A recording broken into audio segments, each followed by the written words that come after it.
physical car is actually a platform, because the car exists as a physical object, all kinds of other industries grew up around the car. You have tire companies and baby seat companies and insurance companies and Uber, and all of these businesses were able to be created because of the existence of the car. So imagine what our digital lives are like when you think about being able to have digital property rights and creating businesses and applications around those open digital assets.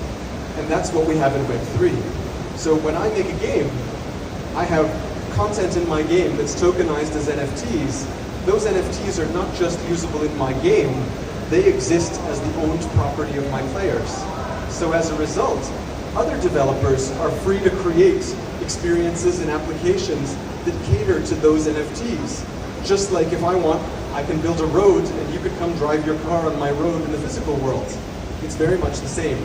But now, thanks to Web3, we can break down those walls between software applications and allow content to move more freely because it's actually owned by the users.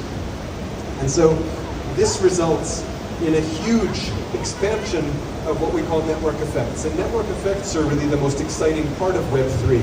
It's how we enhance the value that we create through cooperating together. And as some of you may be familiar with some of these terms, Sarnoff's law was named after the father of television. And it was the idea that broadcasting from one point to many expanded the reach of your ability to communicate.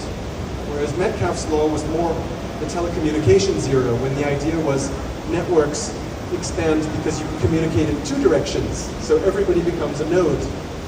And then we have Reed's law, which came out during the era of social media, where they realized that it's not just about networks in the node, but when you get a network that is big enough, on the order of tens and hundreds of billions, you actually get exponential growth in the value of the network because so many people are connected to the network. And so when you think about the implications of this in a world where we can own all our digital property, we can begin through tokenization to actually connect all of our digital content and our digital selves together, realizing those exponential network effects, while also receiving value from the networks that we participate in because we actually own parts of those networks. Unlike when you spend time on a social media platform, for example, in Web 2, where you may contribute a lot of content, but you actually don't own any stake of that network. And it's really the platform that extracts all the value from that network. So we've realized this ourselves through our own investment portfolio, because all of our